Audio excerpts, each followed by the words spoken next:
Chassé du Mali, du Burkina Faso, du Niger, du Tchad, du Sénégal et maintenant de la Côte d'Ivoire, dans une moindre mesure, Emmanuel Macron estime que la France n'est pas en recul.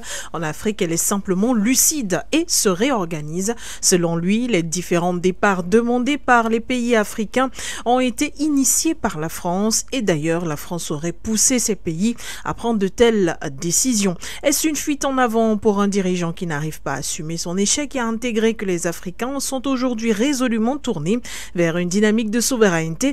Des questions auxquelles on tentera de répondre dans ce programme, alors que nous parlerons des déclarations d'Emmanuel Macron qui s'est exprimé lors de la conférence des ambassadeurs à Paris ce 6 janvier 2025. Celui-ci n'a pas manqué qu'il fallait aujourd'hui au pays du Sahel, particulièrement au Burkina Faso, au Mali, au Niger, remercier la France pour leur coup de main, car sans la France, le Burkina Faso n'existerait plus sur la carte mondiale. Eh bien, on en parle dans ce programme avec notre invité André-Christelle Fanga, qui est avec nous déjà, directeur de publication, analyste et habitué de nos studios radio sur For You. Merci d'être là. Bonjour, bonsoir et bonne et heureuse année 2025. Madame Bégoutier, c'est un plaisir de vous retrouver, n'est-ce pas, dans ce beau studio, n'est-ce pas, bien éclairé de For You. Bonsoir aux techniciens, bonsoir aux auditeurs, téléspectateurs, Facebookers, YouTubeurs, et j'en passe. Il y a d'autres réseaux que je ne comprends pas. Instagram, je ne sais pas, donc vous allez bien définir. C'est pour moi une joie immense en ce début d'année, n'est-ce pas, de travailler avec vous, travailler à vos côtés pour analyser, n'est-ce pas, l'actualité saillante, n'est-ce pas, de notre continent et au-delà du continent. Je salue tous ceux qui sont du côté de l'Est Cameroun, ceux qui sont du côté, n'est-ce pas, de l'Ouest, de ceux qui sont du côté du centre, et un peu de partout au Cameroun. Vous savez que le Cameroun est dans une période électorale. On est déjà préélectoral. Le président de la République l'a déjà annoncé qu'il y aura élection sénatoriale et présidentielle cette année. Et donc, sa détermination est toujours intacte à servir les Camerounais. Donc, nous espérons que ce dont nous attendons, les candidatures vont aussi se présenter. Suivez mon regard. Le premier secrétaire, par exemple, du PURS, que nous attendons. Donc, nous saluons aussi le président Serge Espoir Matomba. Vous savez qu'aujourd'hui, la politique est faite pour les jeunes. Et il faut que les jeunes prennent leurs responsabilités. Donc, messieurs du PURS et vos militants, prenez vos responsabilités parce que la jeunesse, n'est-ce pas, attend un souffle nouveau pour cette année 2025. Donc, merci pour l'invitation, Madame Bégoutier. Et c'est un plaisir pour nous de vous recevoir. On démarre les échanges juste après cette transition.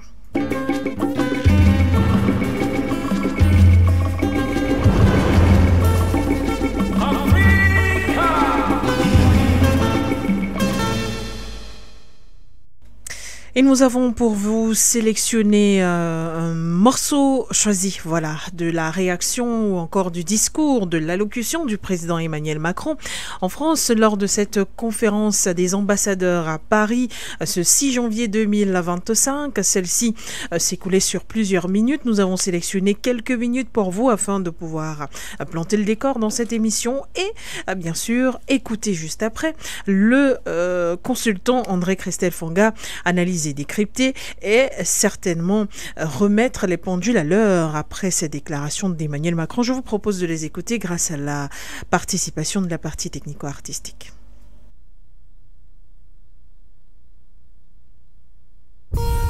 For You Radio.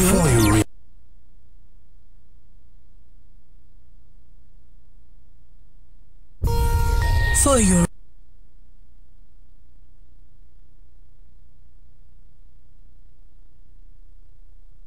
Et malheureusement, nous n'aurons pas cet élément sonore. On espère que cette partie technico-artistique nous permettra de l'avoir quoi qu'il en soit. André-Christelle Fonga, on en parlait déjà tout à l'heure. Emmanuel Macron, qui s'exprimait devant les ambassadeurs, a estimé que les panafricanistes étaient aujourd'hui de faux intellectuels qui venaient reprendre l'histoire et étaient cramponnés sur une histoire vieille comme le monde. Et pourtant aujourd'hui, la France et l'Afrique semblent, selon Emmanuel Macron, avoir de nouvelles relations, de nouveaux partenariats. D'ailleurs, Emmanuel Macron, président français, a pensé à la reconfiguration du dispositif militaire français sur les différents territoires africains occupés. Emmanuel Macron a proposé une nouvelle politique française aux pays africains, d'après ses propos, et les différentes politiques qu'il a pu déclarer à chaque fois qu'il renouvelle son mandat. André-Christelle Fonga, le président Emmanuel Macron est-il en train d'occulter l'histoire lorsqu'il tense les panafricanistes de faux intellectuels qui manipulent l'opinion de sorte à détester ou encore créer un sentiment anti-français? Madame Bégoudé, laissez-moi vous dire que la toxicomanie est une maladie très grave. Et je pense que Macron fait partie de ces malades de la toxicomanie. Macron est un homme politique. Quand je parle de nain, ça veut dire qu'il n'a pas la maîtrise de la politique, que ce soit française ou la politique française africaine, ou bien de l'histoire même. D'ailleurs, je comprends pourquoi beaucoup l'appellent souvent le Tintin de l'Élysée, beaucoup l'appellent le gamin de l'Élysée, beaucoup l'appellent avec plusieurs noms. Et je pense que nous devons beaucoup remercier Macron. Vous savez pourquoi nous devons le remercier? Parce qu'il a fallu un président comme lui à la tête de la France pour que l'autodétermination, pour que l'engagement, pour que les peuples africains comprennent les défis, n'est-ce pas, qui sont les siens. Et ça a permis que les peuples africains s'engagent dans ce combat panafricain, parce que ne comprenant rien à rien de la politique, n'est-ce pas, que ça soit française, que ça soit la politique française en Afrique, il a permis justement que nous profitions, n'est-ce pas, de ces erreurs pour implémenter le panafricanisme et restituer la vérité des faits. Alors, M. Macron dit que nous sommes des pseudo-intellectuels, c'est-à-dire des gens qui tronquent l'histoire, qui ne racontent pas l'histoire. En fait, on amène les gens à détester la France. Mais la France est un pays détestable. La France est un pays de maudits. La France elle-même, elle est maudite. Parce que vous ne pouvez pas avoir basé votre développement sur le sang des autres. D'ailleurs, citez-moi un seul exemple de la France, ce que la France a gagné en matière sportive. Vous allez retrouver qu'à chaque fois que la France a gagné un grand trophée, Coupe du Monde, Jeux Olympiques, combat de boxe, combat de tennis, peu importe les combats, n'est-ce pas, ou bien le domaine, ça a toujours été fait par un Africain. Le premier Roland Garros à entrer au palais de l'Élysée, c'était un Noir, appelé M. Yannick Noah, le Camerounais. La première Coupe du Monde à entrer, n'est-ce pas, au palais de l'Élysée, c'était grâce à Zinedine Zidane, l'Algérien. Deuxième Coupe du Monde, c'était grâce à Kylian Mbappé et sa troupe des Noirs. Sa troupe des Noirs. Il restait seulement, n'est-ce pas, je crois que c'était Griezmann, l'avancante, parce que tout le reste, presque tout le monde était noir dans cette équipe. Donc, je pense qu'aujourd'hui, M. Macron dire que nous tronquons l'histoire alors que c'est nous qui apportons tout. Madame Bégoudé, aujourd'hui, la France commence à chercher de nouveaux contrats, par exemple au Kazakhstan, avec sa société Orano, parce que l'État français est actionnaire à Orano, ancien Areva, donc qui exploitait l'uranium au Niger. Il y a eu rupture, par exemple, de ce contrat, n'est-ce pas? Pas qu'il y a eu rupture. Orano a décidé d'arrêter ses activités pour pénaliser ou bien pour paralyser, n'est-ce pas, les autorités de transition. Donc, les autorités de transition ayant profité de cette posture-là, ont dit, OK, nous allons continuer, la Somalie va continuer à exploiter l'uranium avec vous ou sans vous. C'est comme ça qu'Orano se retrouve maintenant avec l'État français en train de discuter maintenant au Kazakhstan pour essayer de voir comment ils vont avoir l'uranium. Pourquoi cela? Parce qu'en réalité, les centrales nucléaires françaises, n'est-ce pas, sont presque à l'arrêt aujourd'hui. Donc, il faut absolument de l'uranium, n'est-ce pas, à ces centrales nucléaires qui, en dehors de produire, n'est-ce pas, des éléments pour les armes nucléaires, mais ça produit aussi de l'énergie. L'énergie qui alimente la France à 40%. Donc, la France est alimentée grâce à l'uranium du Niger à 40%. Ça, c'est la vraie histoire. Et quand vous regardez la contrepartie de ce que Orano ou bien de l'État français, n'est-ce pas, accorde au Niger, vous savez que le Niger supplie l'électricité au Nigeria. Et quand le Nigeria est manipulé encore par cette même France, quand M. Bola Tinubu, un autre toxicomane, n'est-ce pas, est manipulé par M. Emmanuel Macron, n'est-ce pas, ils arrêtent, n'est-ce pas, l'énergie au Niger. Et donc, le Niger se retrouve dans l'obscurité. Donc, vous voyez que la France a longtemps bénéficié, a longtemps vécu. C'est un État sensu. L'État sensu, c'est cet État-là qui vit sur le dos des autres. Monsieur Emmanuel Macron ne vit que sur le dos des autres, c'est-à-dire des pays africains. C'est les pays africains qui ont longtemps, n'est-ce pas, nourri la France, donné, n'est-ce pas, cette force politique, cette force économique, cette force financière, n'est-ce pas, même géopolitique au niveau. Ça n'a pas commencé avec Emmanuel Macron. Vous pouvez revenir à De Gaulle, n'est-ce pas, qui a envoyé des troupes, des hommes, n'est-ce pas, le maréchal, par exemple, Leclerc, qui est devenu maréchal aujourd'hui. Bon, je profite aussi pour saluer le maréchal du Tchad, le maréchal Mahamad Idriss, n'est-ce pas, président de la République du Tchad. Le général, n'est-ce pas, le maréchal Leclerc, qui est venu au Cameroun et regrouper les hommes. Et si vous allez à la chambre du commerce du Cameroun, vous allez retrouver l'écriteau, n'est-ce pas, à la chambre de commerce de Douala, vous allez retrouver cet écriteau. Ici est née la France libre et indépendante. Donc c'est à partir du Cameroun de Douala que les troupes ont été, n'est-ce pas, se sont mises en place pour aller libérer la France. Et maintenant, pour dire que la France est un pays détestable, vous avez vu les massacres de Tcharoy, qui ont été, je crois, c'est 73 ans qui ont été célébrés il y a de cela quelques temps au Sénégal avec, n'est-ce pas, le président Diomaye Faye. En disant, les massacres de Tcharoy, c'est que c'est des soldats africains venus de tous les pays, n'est-ce pas, qui ont été, n'est-ce pas, pris après avoir libéré la France, après avoir combattu pour la France, parce que le 14 juillet qui était le défilé de la liberté, n'est-ce pas, de la souveraineté retrouvée, parce que la France était sous administration provisoire, commandée par l'Allemagne pendant 4 ans. Et c'est là où ils ont sorti une monnaie qui, n'est-ce pas, que la France utilisait pendant cette période-là. Donc, les soldats, et d'ailleurs, vous pouvez aller lire les mémoires d'Adolf Hitler, où il dit dans ses mémoires, grâce à la vaillance des peuples africains, alors la France a pu être libérée. Donc, la France nous doit même sa propre liberté qu'elle a aujourd'hui. Si la France peut se targuer d'être un pays, c'est parce que justement, les soldats africains, les Africains, n'est-ce pas, ont battu, n'est-ce pas, les Allemands sur le territoire français. Et donc, nous avons arraché la liberté. Donc, ce monsieur Macron, n'est-ce pas, doit être un être détestable. Je racontais cette histoire, n'est-ce pas, je relayais cette histoire pour que lui qui ne connaît pas l'histoire de la France, n'est-ce pas, aille apprendre.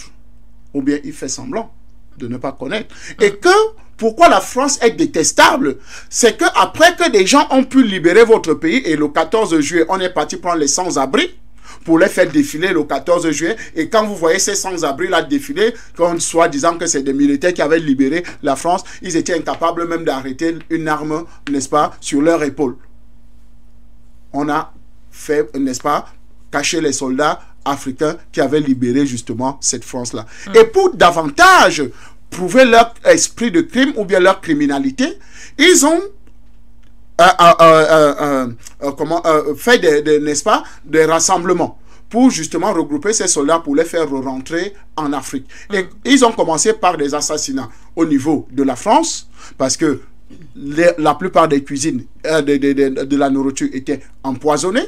Et quand ils sont arrivés, quand ils ont débarqué dans le bateau qui prenait, n'est-ce pas, ces soldats de la France pour le Sénégal, la plupart, la moitié, n'est-ce pas, des soldats ont été jetés à travers bord. C'est-à-dire, ils ont été jetés dans l'eau.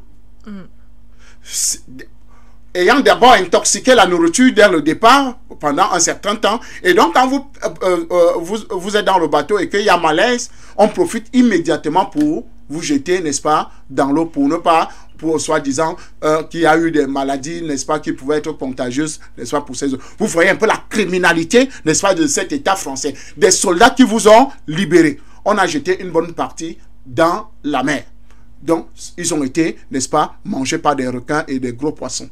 Maintenant, arrivé à Tcharoït, il y a eu maintenant ces événements que nous connaissons, le massacre de Tcharoït, où on a fait croire qu'il a failli avoir une émeute et l'armée française a tiré, n'est-ce pas, sur les soldats qui, soi-disant, voulaient commettre cette émeute, alors qu'il y avait simplement une revendication, n'est-ce pas, des droits, n'est-ce pas, qui leur revenaient.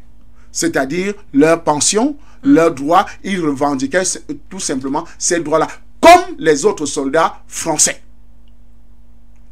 ayant fait mieux le travail que même les soldats français. Mais qu'est-ce que l'État français a fait? On les a assassinés. C'est là où on parle des massacres de Tcharoït. Donc, quand nous parlons de cette France, que ce soit économiquement, que ce soit politiquement, venons au Cameroun. Vous connaissez, n'est-ce pas, le massacre, n'est-ce pas, en pays Bamileke et en pays Bassa. Le napalm qui a été versé. C'est-à-dire, le napalm est un produit toxique, n'est-ce pas, qui était déversé par des hélicoptères, n'est-ce pas, sur des pans de territoire, soi-disant qu'ils appelaient les territoires des rebelles. Ils appelaient encore quoi? Des maquisards. C'est le mot utilisé, les maquisards. C'est-à-dire des gens qui étaient hors de la loi, qui ne voulaient pas, n'est-ce pas, la République. Donc, on a versé du napalm, sans compter des expéditions punitives, n'est-ce pas, qu'on a commises, n'est-ce pas, dans plusieurs régions, n'est-ce pas, de notre pays. Et donc, ces massacres-là, aujourd'hui, sont de l'histoire de notre pays. Et comment ne pas dire, n'est-ce pas, que la France est un pays criminel, est un pays qui a longtemps vécu dans le génocide. Et donc, l'héritier, n'est-ce pas, de ce génocide, il s'appelle M. Emmanuel Macron. Et il a continué à génocider les populations africaines au travers de ces bases militaires, n'est-ce pas, qui étaient installées sur le territoire. Parce que quand vous avez une opération Barkhane qui est installée au Mali pendant 10 ans, et qui ne produit aucun résultat pendant 10 ans, mais que le terrorisme, n'est-ce pas, s'agrandit. Et madame, laissez-moi vous raconter un peu l'histoire de Barkhane. Barkhane arrive en 2013, qui remplace une autre opération française qui s'appelait Opération Serval. Il s'installe pour venir lutter contre le terrorisme. Vous pouvez vérifier ce que j'ai dit et je le répéterai toujours. Vous pouvez aller vérifier au ministère de la Défense dans leur site quand ils parlent de l'opération Barkhane. Ils disent que les statistiques de départ de 2013, les terroristes sont entre 300 et 1000. Donc, quand ils font les statistiques sur le territoire sahélien, c'est-à-dire au Mali, au Niger et au Burkina Faso, les terroristes sont entre 300 et 1000. Le premier débarquement, le premier déploiement de la force Barkhane, c'est 5600 hommes. 5600 hommes que Barkhane déploie pour lutter contre 300 et 1000 terroristes. Donc, on prend le chiffre le plus élevé, c'est-à-dire 1000 terroristes. Vous avez 5600 hommes contre 1000 terroristes. Je vous épargne le matériel que Barkhane avait sur place. C'est-à-dire, ils avaient 200 hélicoptères de combat. Ils avaient 160 chars, n'est-ce pas, d'assaut. Ils avaient des camions. Ils avaient tout le matériel. Et dans le même rapport, ou bien dans les mêmes informations du site du ministère de la Défense française, n'est-ce pas, ils disent que les renseignements, n'est-ce pas, étaient appuyés par la base militaire américaine qui était basée à Agadez. Parce qu'à Agadez, il y avait une base américaine de drones. Et donc, la plupart des renseignements, n'est-ce pas, aériens ou bien, n'est-ce pas, des positions des terroristes étaient donnés par cette base-là. Donc, 50% du renseignement était donné. Donc, ils avaient la possibilité, n'est-ce pas, de neutraliser les terroristes en moins de 3 mois. Donc, si Barkhane venait lutter contre le terrorisme au Mali, en 3 mois, ils auraient libéré complètement le Mali. Mais ils ont fait 10 ans. Même pas un terroriste d'envergure assassiné ou capturé. Ok. Avec tout le matériel que je vous ai cité, avec tous les moyens, sans compter les moyens financiers.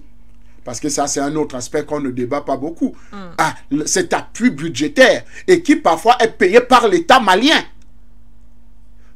Payé comment? Par compensation, c'est-à-dire on exploite l'or, on exploite le pétrole, on exploite le diamant pour payer une opération qui ne fournit aucun effort pour lutter contre le terrorisme. Alors, Macron demande qu'on lui dise merci.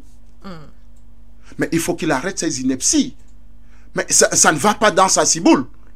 Ce monsieur a plutôt de la bouillie dans sa tête et non un cerveau. Parce que vous ne pouvez pas avoir une opération qui dure 10 ans dans un territoire sans résultat. Et vous repartez et vous dites que non, vraiment, on doit remercier, n'est-ce pas, l'État français, n'est-ce pas, d'avoir sauvé le Mali. Attention, il faut quand même prendre des Africains, n'est-ce pas, comme des gens qui lisent, qui fouillent, qui sont déjà éclairés. Et donc, quand je vous prends cet exemple-là, c'est pour vous dire que, madame, voici l'État français. Oui. Voici ses opérations. Opération Serval, même chose. Opération Barkhane, même chose. Opération Sangaris. Opération Sangaris, c'est une opération montée par la France, n'est-ce pas, pour séparer deux frères belligérants en RCA. C'est-à-dire les anti-Balaka et Seleka. Vous vous rappelez de ces frères qui se divisaient au niveau du Centrafrique. Oui. La France monte une opération appelée Opération Sangaris. Sangaris s'installe, fait 2 ans et demi, sans aucun résultat, sans que la guerre ne s'arrête. En fait, cette guerre civile, qui était plutôt entretenue par cette même opération Sangaris. Il a fallu l'intervention, n'est-ce pas? Bon, la MINUSCA est arrivée, ça n'a pas changé grand-chose. Mais je pense que c'est parce qu'il y a eu signature d'un partenariat assez important entre l'État centrafricain et la Fédération de Russie que nous avons vu ces résultats. Et vous savez ce que l'opération Sangaris a produit? Dites-nous. C'est douloureux. Madame, j'ai des larmes aux yeux quand je pense à cet événement-là, à ces événements-là. C'est-à-dire les soldats français, au lieu de sécuriser Bangui ou bien la République centrafricaine, ont passé le temps à violer les petits garçons et les petites filles. Et on a même intenté un procès contre ces soldats français. Et d'ailleurs, dans ces soi-disant conventions ou bien signatures de ces trucs-là, de contrats entre l'État, ces partenariats entre l'État centrafricain et la France, on dit, on met des clauses là qui ne permettent pas de poursuivre les soldats. Les militaires seront poursuivis en France. Et on dit, ok, le procès sera fait en France. Et on envoie le procès en France. Vous savez ce que la justice française déclare? Après ce viol atroce des jeunes filles et des jeunes garçons au niveau de Bangui, ils étaient l'âge oscillait entre 9 et 13 ans. Soldats français. Et la justice française va nous dire non-lieu. Vous savez ce que veut dire non-lieu? C'est-à-dire il n'y a rien eu. Mais allons à Bangui. Allons voir ces enfants. Allons voir ces jeunes filles. Allons voir ces jeunes garçons qui souffrent atrocement. D'ailleurs, d'autres ont été contaminés du VIH. D'autres aujourd'hui ont des cancers de l'anus. C'est des atrocités monstres de cet État français, de cet individu qui se prend pour président français pour donner des leçons aux panafricanistes. Je dis, c'est douloureux quand on parle de ces événements-là et que aujourd'hui, on n'a rien fait. On parle encore d'autre chose, des événements aussi barbares. Je peux vous prendre l'exemple du Tchad. Là, c'est à la période de M. Nicolas Sarkozy de Boxa. Vous savez qu'il a maintenant un bracelet au pied. Un ancien président français. Il a le bracelet électronique maintenant au pied. C'est-à-dire c'est un prisonnier.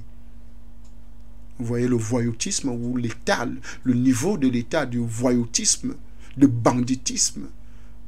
M. Nicolas Sarkozy, avec l'affaire de l'Arche de Zoé, toujours des trafiquants d'enfants, 7 Français qui trafiquaient des enfants, n'est-ce pas, qui prenaient des enfants, volaient les enfants au Cameroun, au Tchad, en Centrafrique, un peu de partout. Ils sont arrêtés, n'est-ce pas, au Tchad. Et on veut les juger au Tchad. M. Nicolas Sarkozy a dépêché un avion, lui-même dans l'avion. Il dit qu'il vient chercher ces Français, peu importe ce que ces Français-là avaient fait. D'ailleurs, ils avaient eu d'abord des échanges entre chefs d'État au téléphone, oui. Et monsieur le feu père à son âme, le maréchal, n'est-ce pas, du Tchad, Idriss Déby Itno, avait refusé qu'il va juger ces Français-là sur son territoire à cause de ces atrocités-là commises sur ses enfants. Une rébellion a éclaté de nulle part. La rébellion était presque aux portes de N'Djamena, ou du palais président, parce qu'aux portes de N'Djamena, c'est faible, aux portes de la présidence. C'est quand il a accepté que, bon, ok, il va libérer, n'est-ce pas, les 7 Français, que ces soi-disant rebelles ont disparu. Vous comprenez pourquoi les bases françaises sont nocifs, corrosifs, abrasifs dans nos États. Les bases françaises sont nocifs, corrosifs et abrasifs. C'est-à-dire, ils embrasent quand ils veulent, et on doit continuer à les garder, on doit continuer à les cajoler. Revenons encore même un peu plus bas, avec les David Dacko, qui étaient portés dans des chars français pour installer au pouvoir. Ils sont nombreux comme ça qu'on a installé au pouvoir par la déstabilisation des Bob Denard. Le célèbre mercenaire français, Henri Lévy, ces terribles mercenaires-là, qui créaient, ou bien avec des sociétés multinationales pétrolières, comme Elf, qui est devenu Total aujourd'hui, qui étaient des organisations criminelles, qui destituaient et qui tuaient, n'est-ce pas, ceux qui ne sont pas en accord, n'est-ce pas, avec la politique française dans nos États. La guerre du Biafra, qui étaient derrière la guerre du Biafra. Mais quand M. Macron ne connaît pas l'histoire de la France, il faut qu'il se taise. D'ailleurs, un conseil pour lui. Quand vous êtes bête, vous vous taisez. Pour qu'on ne sache pas que vous êtes bête. Et là, vous passez pour être intelligent. J'en ai terminé, madame. Merci à vous, André Christelle Fanga. C'était ainsi vos propos pour planter le décor. Vous répondiez à la question concernant le panafricanisme, attaqué directement par le président Emmanuel Macron, qui estime que ce sont de faux intellectuels qui font un faux procès et qui traitent aujourd'hui la France comme un bouc émissaire de tous les malheurs de l'Afrique. Tels étaient en tout cas les propos, paraphrasés bien sûr, du président Emmanuel Macron. On va plus loin dans cette conférence des ambassadeurs où le président Macron s'exprime. Il estime donc, après toutes les forces que vous avez citées tout à l'heure qui n'existent plus sur le territoire africain, ayant été boutées hors complètement par les gouvernements souverains, il estime aujourd'hui que la France n'a pas perdu de ce qu'elle appelle son précaré d'antan, mais plutôt à initier des changements, à réorganiser sa présence sur le territoire français et sa politique française, enfin sa politique africaine sur le continent est parfaitement lucide. Alors il ne faudrait pas, selon Emmanuel Macron, que les politiques de son pays ou encore l'opinion publique se jettent dans les discours des pseudo-intellectuels qui se disent panafricanistes, qui viendraient accuser la France d'avoir perdu de son influence ou encore d'avoir perdu de son aura ou tout simplement d'être chassé du territoire africain. Madame Begoudé, oui. Il a raison, hein. Parce que quand il a ces despotes comme Talon au pouvoir, c'est normal qu'il croit qu'il a toujours de l'influence. Quand il a les despotes comme M. Alassane Dramane Ouattara, c'est normal qu'il pense que non, il a toujours de l'influence. Quand il a des gens, n'est-ce pas, c'est Bola Tinubu qui vient de conquérir sa nouvelle conquête, n'est-ce pas, c'est-à-dire l'État nigérien et ses dirigeants, Bola Tinubu et tout. Le Ghana qui venait de... Bon, heureusement que Nana Akufo-Addo oui, Nana Akufo-Addo est parti, donc attendons voir, n'est-ce pas, comment l'autre va se comporter. Donc c'est normal qu'ils disent que la France n'a pas perdu, n'est-ce pas, son influence, mais il oublie une chose, n'est-ce pas, l'Afrique des dirigeants est différente de l'Afrique des peuples. L'Afrique des peuples a pris conscience. Et c'est cette Afrique des peuples-là maintenant qui est en train de pousser, n'est-ce pas, la France hors de son continent. La preuve en est, ils ont été chassés comme des malpropres du Mali par le peuple malien. Ils ont été chassés comme des malpropres, n'est-ce pas, au Burkina Faso par le peuple burkinabé. Ils ont été chassés du Niger, n'est-ce pas, par le peuple, n'est-ce pas, Niger, malgré qu'ils avaient leur bulldog qui était là-bas, leur pitbull appelé M. Bazoum, qui était au pouvoir, mais qui a été renversé et chassé. Et donc, il ne peut pas dire un seul instant que la France continue, n'est-ce pas, à maintenir son influence, n'a rien perdu, a plutôt changé de... Se réorganise, car elle est lucide. Ah bon? Non, je ne pense pas qu'il est lucide. Même quand lui-même disait ça, il n'était pas lucide. Je suis sûr que la dose était plus forte. Pendant cette conférence des ambassadeurs-là, M. Macron, la dose était un peu très élevée. Parce que s'il était lucide, il allait reconnaître que la lutte panafricaine a atteint le niveau, n'est-ce pas, où il faut, et davantage va aller d'un cran. Parce que 2025, c'est une année électorale pour certains pays. Et donc, les panafricanistes encore vont démontrer que nous avons la maîtrise du terrain. C'est nous qui décidons, n'est-ce pas, à partir de cet instant, qui gouverne un État. Il suffit juste de, n'est-ce pas, d'ouvrir nos antennes comme nous l'avons aujourd'hui et nous démontrons. D'ailleurs, depuis le début de cette émission, je vous ai démontré qu'est-ce que c'est que la France. Son côté animal, son côté barbare, son côté criminel. Cette France-là, accompagnée de leurs dirigeants, avec la complicité de leur peuple, parce que la plupart des peuples français sont complices de ces dirigeants. Parce que quand même, c'est une aberration que Macron puisse revenir au deuxième mandat. C'est une aberration. Si le peuple français, qui a subi les plus grandes atrocités, parce que c'est là où on a vu quand même, on a tué des gens dans la rue, avec les gilets jaunes, où le pays des droits, des libertés, des lumières, on a vu la barbarie de ce monsieur, où on a vu la France sauter le Parlement et utiliser, vous appelez ça quoi, le 49.3. 49.3. À chaque instant, la loi d'exception. Toujours sauter le Parlement pour ne pas demander l'avis du Parlement. Vous voyez comment le Parlement a renversé le Premier ministre de M. Emmanuel Macron? Avant que celui-ci aussi n'arrive, un autre Tintin, M. Bayrou. Donc, vous voyez qu'aujourd'hui, les panafricanistes ont fait un travail excellent qui permet, n'est-ce pas, que la France n'ait plus d'influence sur le territoire africain. Mais écoutez, c'était quasiment impossible de penser que le Sénégal pouvait se débarrasser des bases françaises. C'était quasiment impossible de penser, n'est-ce pas, que le Tchad allait se débarrasser des bases françaises, de la base française. C'était quasiment impossible, n'est-ce pas, que M. Alassane Dramane Ouattara pouvait dire que non, les militaires français, le 43e BIMA va être nationalisé. Attention, ça veut dire que les lignes bougent. Le jour que Macron est venu rencontrer M. Alassane Dramane Ouattara pour créer la monnaie appelée l'ECO, quand les panafricanistes se sont levés, M. Macron est rentré la queue dans les jambes. Parce qu'on lui a rappelé que, monsieur, ce n'est plus vous qui décidez, n'est-ce pas, de la monnaie africaine. Si l'Afrique de l'Ouest a une monnaie, n'est-ce pas, qu'elle veut créer, parce qu'elle a son vieux projet de l'ECO depuis longtemps, qui est dans les tiroirs, donc ils vont aller de manière progressive et ils verront comment ils vont créer cette monnaie ECO. Donc, monsieur Macron, le Wacron, c'est-à-dire Ouattara et Macron, leur monnaie qu'ils ont voulu créer, était un échec monumental parce que les panafricanistes se sont levés. Aujourd'hui, la plupart des soi-disant réorganisations de la France ou bien replis tactiques et tout ça, c'est parce que justement, ils sont bousculés par les panafricanistes. Ils sont acculés, ils sont même encerclés. Et d'ailleurs, la plupart des chefs d'État aujourd'hui, la plupart se disent, dans leur discours, disent qu'ils sont panafricanistes.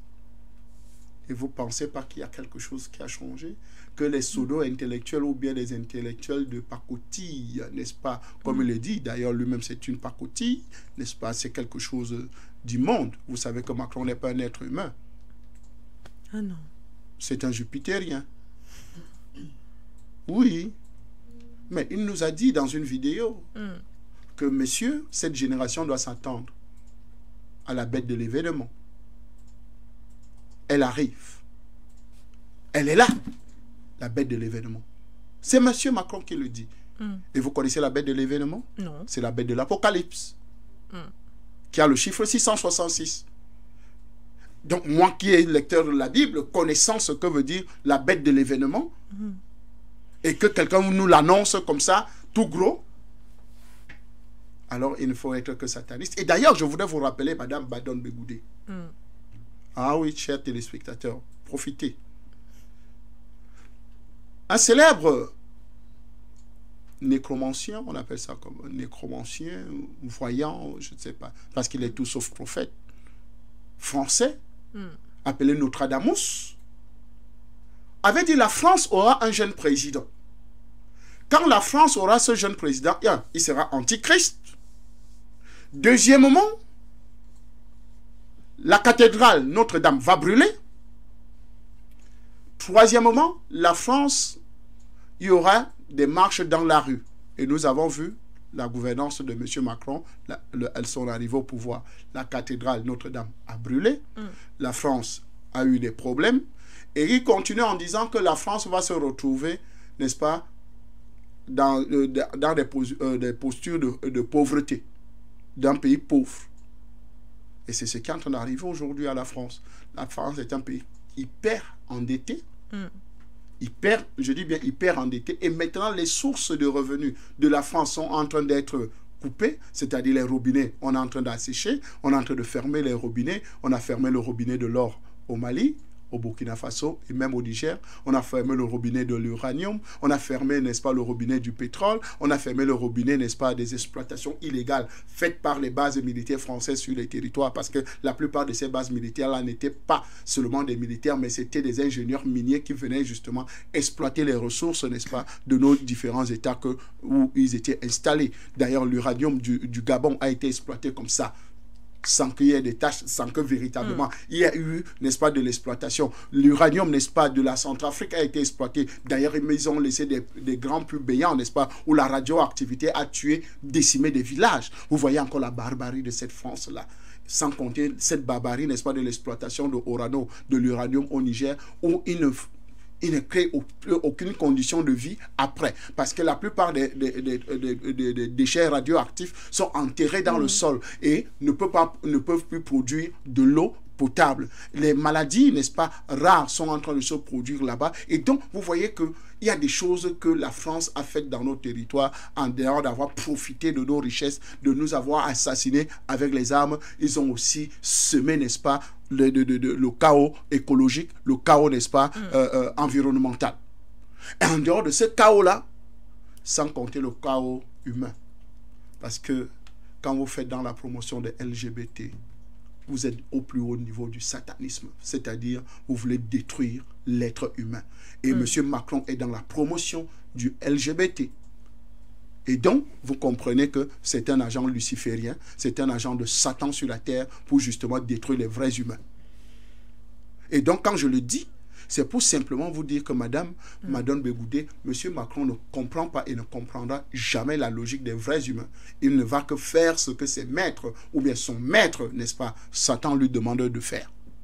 Et c'est pour ça qu'il peut se comporter de cette façon-là. Quand il voit les peuples autodéterminés qui défendent leur liberté, qui défendent leur pouvoir, même pas le pouvoir, qui défendent simplement leur avenir, alors ce n'est que normal qu'ils soient fous de rage. Et donc, ces gens-là aujourd'hui comprennent que l'Africain est debout. Et ça, il n'a pas besoin de dire qu'il s'est réorganisé. Il s'est réorganisé en faisant quoi? Avant qu'on les a donné sans délai, n'est-ce pas, de sortie du Mali, sans délai de sortie du Niger. En fait, on a donné des calendriers au Burkina Faso. Selon le président français, la France a vite vu venir les pouvoirs hostiles à sa politique et donc a décidé de mettre en place des manœuvres qui lui permettraient de se séparer de ces partenaires-là, de se séparer de ces pays nouvellement gouvernés par les pouvoirs installés en place. La France est restée lucide et a décidé de se réorganiser ou encore de réorganiser sa présence sur le territoire africain, sur le plan économique ou encore sur le plan militaire. Sur le plan économique, on se souvient du chantage à l'aide budgétaire qui a été faite par exemple à la République centrafricaine et même au Mali. On se souvient également sur le plan militaire de cette annonce de la reconfiguration du dispositif militaire dans plusieurs pays comme la Côte d'Ivoire où il y a normalement 950 soldats avec une réduction à 350 ou encore au Sénégal, sans oublier le Tchad avec 1000 soldats qui devraient être réduits à 600 et le Gabon également avec pratiquement 600 qui devaient être réduits à 300 par là. Voilà. Ça c'est officiel, hein? Ça c'est les soldats officiels. Oui, ça sont les chiffres officiels. Ça c'est les soldats officiels. Maintenant les soldats officieux. Comme les Mamadi Doumbouya. Comme, ils sont nombreux, hein? Dans d'autres, ceux qui sont cachés au Bénin. N'est-ce pas? Ce que vous parlez des légionnaires. Oui, bien sûr. De ces légionnaires-là, c'est les soldats français, non? Ils sont au service de la France. Donc, ils sont nombreux qui sont cachés là, qu'on a débarqué pour vouloir déstabiliser le Niger et un peu de partout. Ça, c'est ce que M. Macron dit de manière officielle. Mais même cela, officiellement, les États ont déjà décidé. Le Tchad a demandé qu'ils partent. Oui. Sénégal a demandé qu'ils partent. Donc, même son redéploiement, sa nouvelle stratégie a été démontée, n'est-ce pas, par les Africains. Et donc, il ne peut pas parler de réorganisation, de réajustement et tout ça. Et de lucidité. Parce qu'un homme lucide aurait vu autre chose. Mais comme il n'est pas lucide, c'est normal. Vous savez, pour donner l'impression que on est lucide, on parle de lucidité. Ok. Et donc, M. Macron n'est pas lucide. Son cerveau n'est pas en place. Il n'est pas normal. D'ailleurs même, je pense que les médecins français devaient justement... on doit porter plainte au médecin français pour ne pas avoir porté secours à quelqu'un qui est en train de faire couler la France. Parce que c'est eux qui devaient l'arrêter le plus... En fait, ils devaient faire un diagnostic. Okay. Vous vous rappelez par exemple des médecins qui avaient dit qu'Ali Bongo se porte bien. Donc il peut encore être candidat à l'élection présidentielle avant le coup de force. Vous-même, vous voyez quelqu'un n'arrive pas à mieux s'exprimer. Un chef d'État à s'exprimer. Il n'arrive pas à bien marcher. Mais vous dites quand même que non, il se porte bien. Son état de santé est vraiment au top de la forme. Donc, il peut continuer à diriger le pays encore pour 5 ans, vraiment. C'est malheureux pour certains médecins qui ont, vous appelez le serment d'Hippocrate ou bien d'Hippocrate. Ah bon, ok, passons. Mais je pense qu'aujourd'hui, n'est-ce pas, M. Emmanuel Macron n'est pas lucide. Il a des problèmes mentaux. Et on peut comprendre pourquoi il a ces problèmes mentaux. Parce que quelqu'un qui a épousé une grand-mère, c'est-à-dire quelqu'un qui est le plus jeune de sa famille, parce que M. Emmanuel Macron est le plus jeune de sa famille, les enfants de soi-disant de M. Trudeau, vous savez que Brigitte, c'était Trudeau avant. Donc il y a eu changement de choses. Et des informations que la première dame française continue de démentir. Mais elle a perdu le procès en France, non? La personne qui l'a dénoncé en France, elle a perdu le procès.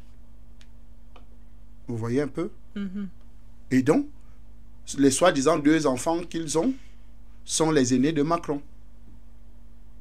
Qu'elle a eu, en soi-disant, sont les aînés de Macron. Donc, il est le plus petit de sa propre maison. Vous ne voyez pas que c'est un maudit? Il faut être maudit pour être ce genre d'homme.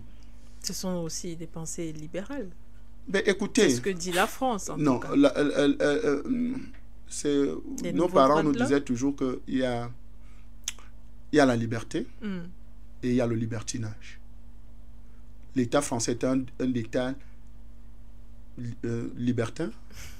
Je ne sais pas si c'est libertin, oui, ça peut aller comme ça, oui. Un État libertin où ils se sont permis des conneries, soi-disant que c'est la liberté. C'est des conneries. Et donc, cet État français aujourd'hui se retrouve, n'est-ce pas, dans une mauvaise posture parce qu'elle a choisi des mauvaises politiques.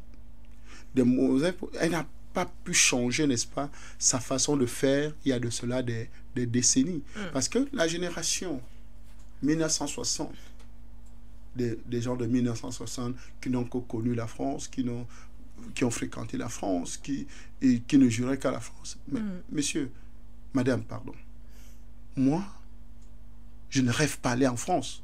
Je n'envie rien de la France. Je ne suis pas bluffé par ça. Au lieu que j'aille dans mon village à Miambon, là-bas, dans les forêts équatoriales, je n'ai pas fait quoi en France? Dans les pays où les gens ne se respectent pas, ne respectent même pas leur pays, je préfère aller chez moi en RDC, au Congo.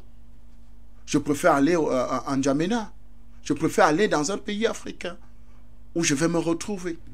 Je vais retrouver mes frères. Donc, vous comprenez que la France et son dirigeant ne sont plus lucides. Et c'est panique. C'est de la panique. C'est une façon de dire aux ambassadeurs que, mais vous faites quoi?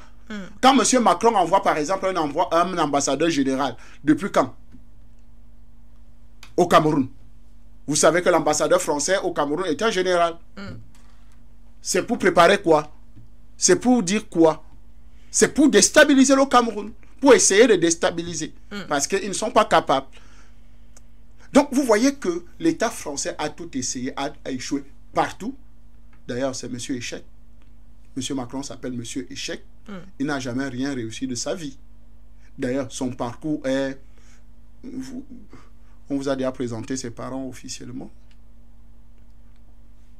Même vous-même, vous voyez que vous tombez des nues. Vous ne vous rappelez pas d'avoir entendu parler des parents de M. Emmanuel Macron. De sa famille, cousin. Il n'a pas de cousin, il n'a pas de cousine, il n'a pas... D'ailleurs, c'est une histoire vague comme ça. C'est un monsieur, c'est vraiment un jupitérien, il est tombé du ciel. Ce monsieur est tombé du ciel. C'est-à-dire, il ne sort de nulle part. Et il épouse une femme. Femme-homme. Bon, on ne sait pas. Et pendant les vacances, il s'embrasse avec les gardes-corps. Vous voyez un peu. Les vidéos sont là. C'est pas M. Fanga qui raconte des histoires. Les vidéos sont là. Le président a convoqué l'intelligence artificielle. Écoutez, je pense qu'il ne faut pas... L'intelligence artificielle a sa façon de faire. Mais il y a des choses quand même qui sont réelles. On peut appeler Benalla, il vient témoigner. Vous connaissez Benalla? Ancien garde-corps de M. Macron, qui a été arrêté avec 12 autres passeports quelque part en mission. Et son téléphone a été des SMS, des échanges, des amourettes. Bon, passons à autre chose. Effectivement. André-Christophe Fanga, merci en tout cas pour ces lectures déjà jusqu'ici. On revient peut-être sur... On peut revenir aussi sur la nature des rapports, par exemple, entre la France et les pays africains. On se souvient de cette déclaration concernant le Cameroun, par exemple, il y a quelques années, si je ne m'abuse, peut-être en 2019, par là, lorsque le président Emmanuel Macron était approché par un soi-disant compatriote camerounais et qu'il dénonçait des situations difficiles dans des zones au Cameroun, notamment dans le nord-ouest, le sud-ouest ou encore dans la capitale, et qu'Emmanuel Macron déclarait qu'il va passer un coup de fil au président Paul Biya afin que la situation soit réglée. On se souvient encore des propos d'Emmanuel Macron après après le renversement de Mohamed Bazoum, qui rappelait que le président Bazoum sera restitué aux institutions nigériennes car la France n'abandonnera pas son ami, lui, Emmanuel Macron, n'abandonnera pas son ami Mohamed Bazoum et il le repositionnera au pouvoir. Sans oublier les propos à l'Assemblée générale d'un officiel français qui rappelait que 3000 soldats étaient prêts à partir en 2 heures de temps. Ils ont été préparés pour partir de la Côte d'Ivoire pour le Niger afin de récupérer Mohamed Bazoum et le remettre au pouvoir. Et on peut citer d'autres exemples comme cela. Le président français Emmanuel Macron a estimé dans son discours que les panafricanistes que vous êtes, que nous sommes, manipulent l'histoire et ainsi l'opinion publique, l'opinion internationale, l'opinion africaine, et appelait aussi bien les officiels français, les médias français, les politiques français et les proches de la France à ne pas tomber dans le gouffre d'un pseudo-panafricanisme. André-Christophe Fanga, le président français, s'attaque aux relations entre les pays africains, s'attaque à la souveraineté, mais s'attaque aussi panafricanisme aujourd'hui, en estimant qu'il s'agirait d'une ère qui vient aujourd'hui uniquement pour s'aborder les relations françaises avec l'Afrique. Est-ce qu'il y a réellement moyen aujourd'hui, André-Christophe Fanga, de déconstruire ces propos du président Emmanuel Macron? Nous, les panafricanistes, nous nous sommes jurés lorsque nous avons vu la France en 2010-2011 agir, que ce soit de domaine aérien, terrestre, en Côte d'Ivoire. Vous vous rappelez de cet événement tragique. La France a déployé le 43e BIMA. La France a déployé les snipers français. La France a déployé des chars, des hélicoptères pour neutraliser les Ivoiriens, tétaniser les Ivoiriens, écraser les Ivoiriens comme la pâte à papier. En fait, la France a fait la guerre aux Ivoiriens en Côte d'Ivoire. Et ils ont installé l'un des plus grands criminels du XXIe siècle, M. Alassane Dramane Ouattara et son ami Kimba Fori Soro Guillaume au pouvoir.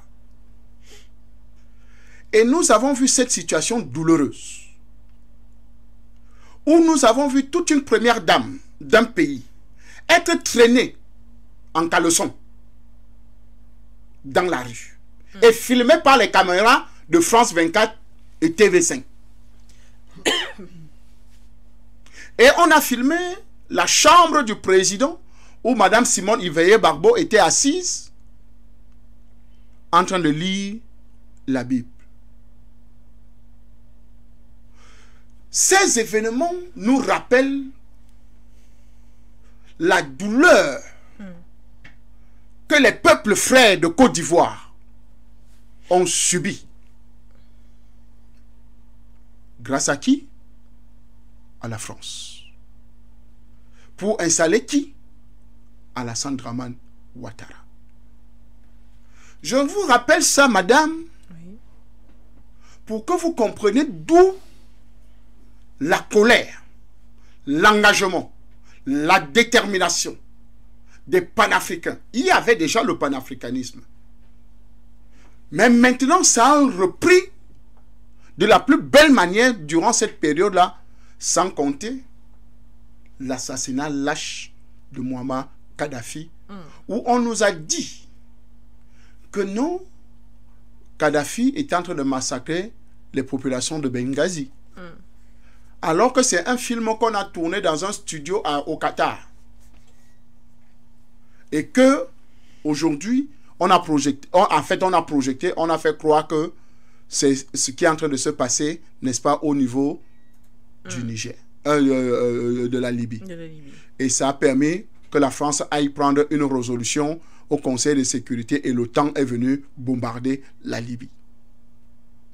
Je rappelle tous ces événements pour que le nain de l'Élysée, celui qui a le cerveau en bouillie, appelé M. Emmanuel Macron, comprenne que si aujourd'hui les panafricanistes sont contre le système néocolonial, contre le système français, le système qui abrutit, qui tue, qui déstabilise, c'est parce que justement, il y a eu des événements que nous avons vécus qui sont restés ancrés dans notre chair et dans notre être. Et donc, nous disons, ça ne se produira plus jamais. Ces deux événements nous ont amenés à dire que ça ne se produira plus jamais en Afrique. Et nous avons pris comme une petite meute, comme des petits hommes ayant décidé de sauver tout un continent. Et 10 ans après, 10 ans, 12 ans, 13 ans, 15 ans, après, Oui. nous voyons les résultats. Les résultats, c'est que la France est poursuivie.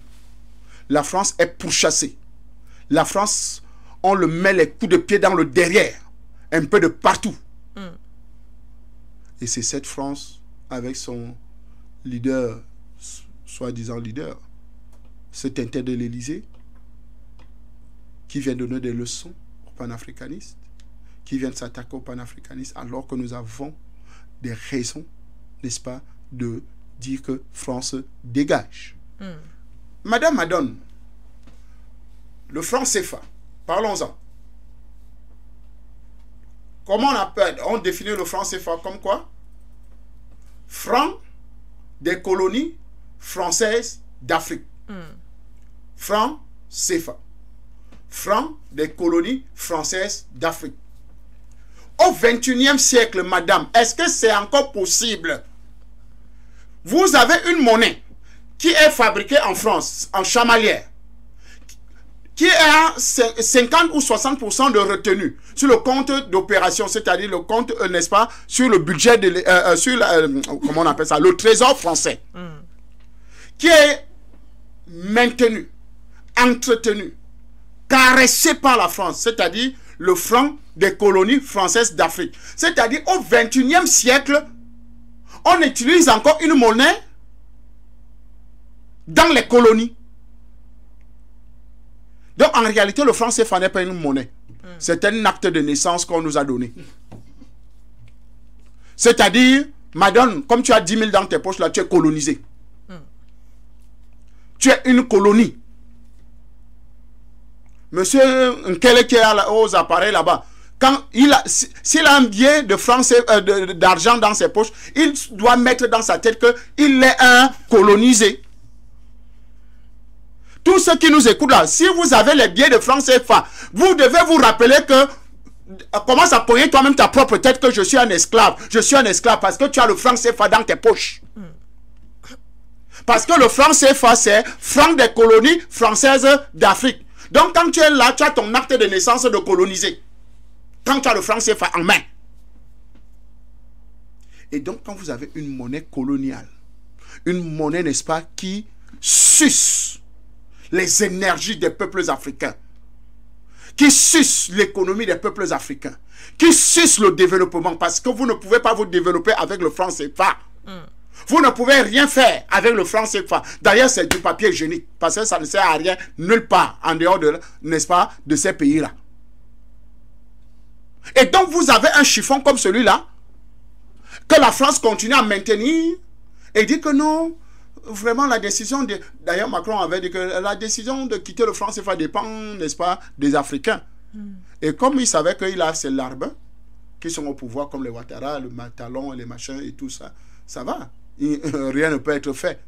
Madame, ce pays, ce non-France, c'est pour ça que j'aime parler des 4 F. La France, la franc-maçonnerie, le franc CFA, la francophonie. Quand vous avez les 4 F, ce sont ces 4 F-là qui tiennent l'Afrique. Bon, je voulais encore dire Afrique francophone, alors que c'est une grosse aberration. Comment l'Afrique peut devenir une Afrique francophone? Ça sort d'où? Vraiment, il y a des choses que quand j'écoute, je pleure. Moi-même, je me pose la question comme Africain, on nous a vendus où? On nous a attachés où?